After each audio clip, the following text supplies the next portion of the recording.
Greetings, denizens of the Empire. It's Jabara here. Welcome to episode 10 of African Weapons. If you'd like a full playlist of this series, it is available publicly on my YouTube channel. Just look for African Weapons under the playlist category. Today, we will be discussing one of the most intricate and unique yet relatively unknown and obscure weapons in history. A class of weapons that are so unique that in fact, it is not entirely clear exactly what category of weapons they belong to. However, they are not fantasy in even the slightest degree.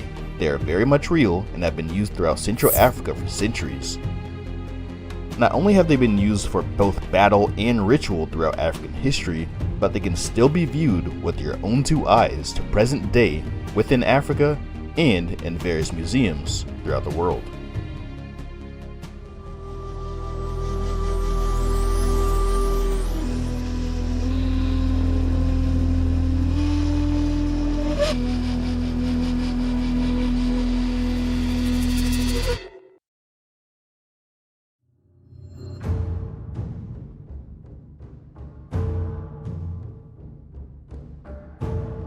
We can imagine them fighting as their kinsmen in the north fight to this day. The main body of archers in the center, flanked by spearmen. On their shields hang the shongo. The first attack is made with arrows, but their small numbers can't make an impression on the overwhelming masses of the enemy. Then all of a sudden, some objects, glittering in the sun as if they were thunderbolts, come whirling with a weird hum through the air. The enemy warriors raise their shields, the shining mystery strikes it, rebounds into the air, and returns to the attack. It smites the warrior behind his defense with its cruel blades. A weapon which is capable of killing an enemy behind a shield cannot fail to cause a panic. Resistance breaks down, and the Abira pass over the foe. This fictional account provided by anthropologist Emel Tourde attempts to narrate the shongo blades in action, peculiar weapons of Central Africa. Weapons so unique and intricate that it is even difficult to categorize them into a singular weapon class that is familiar to Europeans. Some explorers would call them boomerangs, while others would call them throwing knives, but every little detail of these unusual weapons tend to favor one weapon class more than another, while not classifying them comfortably into one single category without overlapping definitions. For example, most ethnographers have historically been under the general consensus that these weapons are a variety of multi-bladed weapons which cannot be described as axe or sword, which quite frequently have one plain flat side and one decorated or embossed side, and which are distributed over a vast area of Sudanic and Central Africa. Others, like Westerdijk, attempted to class the weapons based on their grip, stating that a non-solid grip consisting of wire or leather wrapping would be considered a throwing knife, while a proper handle composed of wood, bone, or ivory would be too aerodynamically inefficient to effectively function as a throwing knife. However, neither of these explanations are entirely accurate. His assumption of aerodynamics based on grip isn't exactly true, and additionally, not all of these weapons are designed to be thrown, nor were they all utilitarian in nature, with some of them being created purely for ceremonial purpose, and some were used as currency. That's right, in the same manner in which many civilizations created coins as a uniform measurement of a precious metal traded for economic purposes, at times, these weapons were manufactured in an unsharpened form to serve as a form of iron or copper ingot with a fixed shape, weight, and price for trading purposes. However, as a whole, the only people who truly understand these objects enough to give an appropriate name are the various African peoples who make them and use them themselves. I just want to briefly shout out Happy Hippo Herbals for making this video possible. Happy Hippo Herbals is a provider of numerous alternative medicine products, some of which I use regularly to help me stay focused and feel less anxious in my daily life. You can receive not a 15%, but now a 20% discount on all Happy Hippo Herbals products using my promo code FN10. Go to fromnothing.info/market for a direct link to their website and other brands that I've worked with in the past. Numerous other questionable attempts at classification were made by Europeans, all with inadequate results. Christopher Spring, author of African Arms and Armor, classified the weapons into two distinct categories, just for the sake of simplicity: Southern and Northern, denoting those located in the Central African forested regions and the Northern grasslands respectively. The Northern variety can be found in a vast region of Sudanic Africa, spanning from northern Nigeria to the Blue Nile province of Sudan, and extending further still into the Tibesti region of the Sahara. While there is a wide variation in the shape, the northern variety typically consists of a narrow piece of iron around 2.5 feet long, and about midway through, it sports a spur. Directly below this spur is an iron grip, usually wrapped in the hide of any variety of animals to include mammals and reptiles. The blade itself, despite being the same piece of metal as the shaft, is usually wider and curves forward in the same direction as the aforementioned spur, giving it a signature F shape.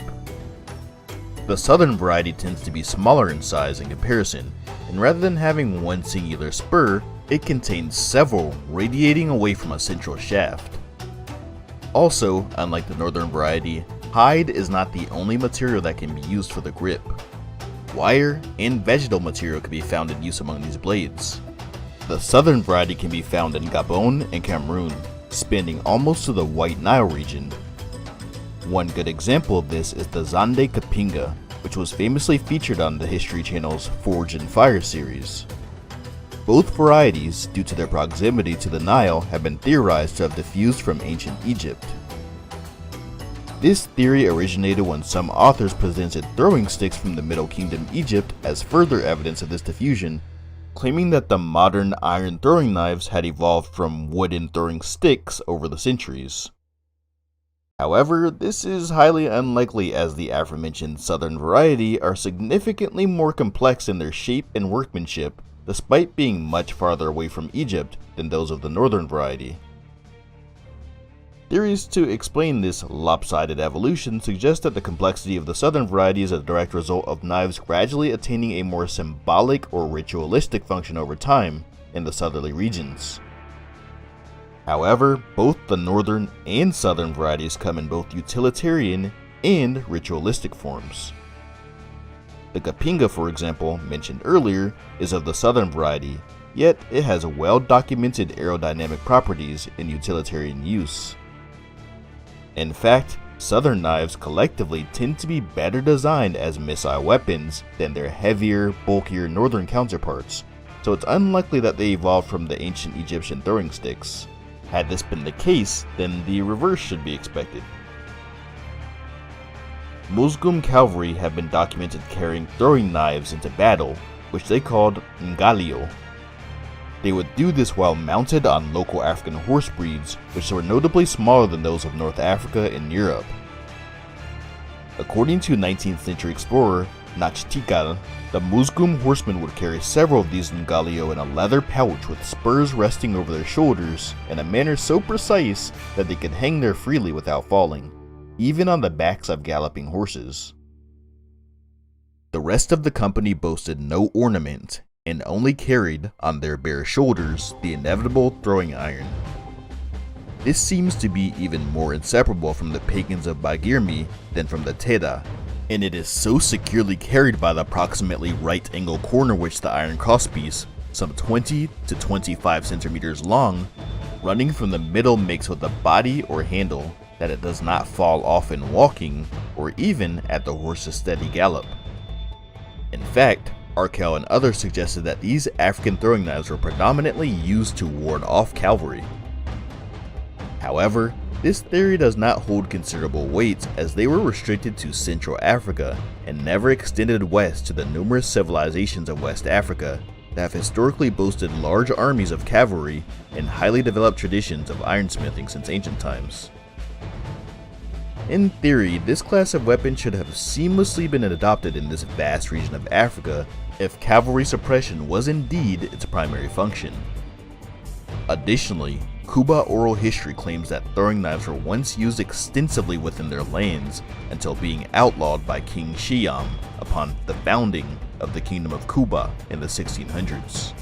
The Kingdom of Kuba existed in a region of Africa that would have lacked horses entirely. So anyway, similarly to the Musgum, the Sara people, who inhabit a region southeast of Lake Chad, also practice the aforementioned tradition of bearing leather pouches of knives on their shoulders, usually containing 3 or more throwing knives, which they called ngalio. Additionally, as we've learned before, many of these knives served a purely ceremonial role, sometimes even within the same society. These same Sara people, as well as their neighbors, carried a special type of knife, denoted by a unique sickle-shaped blade at the tip, which was reserved only for the men of the highest ranks of office within their societies. The Miabo knives were the most prestigious heirlooms in all of Sara lands. This knife came in 2 types, the Ngigwe and the Ngatil, representing female and male respectively, with the female half being the most important. In fact, traditionally it is revered by elders as a beautiful woman who rises from the bed at night and demands regular offerings in her name to suppress incessant jealousy and anger. There are countless other rituals and the ceremonies attached to these knives, and if I were to cover all of them in this one video, I'd be sitting here talking for hours, so I highly recommend the book African Arms and Armor by Chris Spring if you'd like to learn more. They are genuinely interesting to learn and would also make for some really awesome lore for world building. Many, if not the majority of these knives in existence today, are manufactured by Islamic blacksmiths for the tourist trade. Among Islamic communities, any and all missile weapons have been regarded as barbaric objects and rituals attached to them even more so. However, in the modern era, they are manufactured as part of a lucrative market monopolized by Islamic blacksmiths known as Haddad. These Muslim smiths neither belong to the cultures that originally created these weapons, or have the knowledge of the religious or cultural connotations attached to these objects. In fact, one can easily identify an authentic knife when compared side by side to ones in this tourist market. The market versions tend to have a duller, dusty appearance as they are manufactured from cheap scrap iron, as opposed to authentic ones that are created from locally smelted iron and polished to a glistening sheen, or the older objects that just have a natural oxidized, rusty appearance. These are honestly some of my favorite, if not my most favorite, African weapons that I've ever seen thus far, and honestly I have to say that I'm really surprised I haven't seen them featured in more fantasy lore in the television and gaming industries. Actually, come to think of it, I did see them featured in the Prince of Persia movie, but that movie was a flop, unfortunately. Additionally, it was a token black man role, the silent but deadly but important at the right moment kind of role. Do you know where you are, Persian? And yet you enter still. In the heart of Sudan, there is a tribe of warriors known as the Mbaka. They strike fear into the hearts of all they cross. The Mbaka are masters of the throwing knife. I related these weapons to fantasy not only because of their crazily unique designs, but just look at the houses of the Musgum people. Imagine seeing some old school top-down RPG like Final Fantasy, but in an African setting with these houses and little 2D versions of these weapons in your inventory. Only difference, as I mentioned before, is that this was not even fantasy. These were real weapons and real dwellings that people actually used in the past.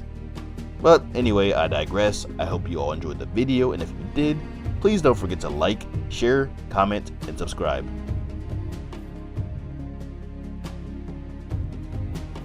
For sources, check out my website, linked below.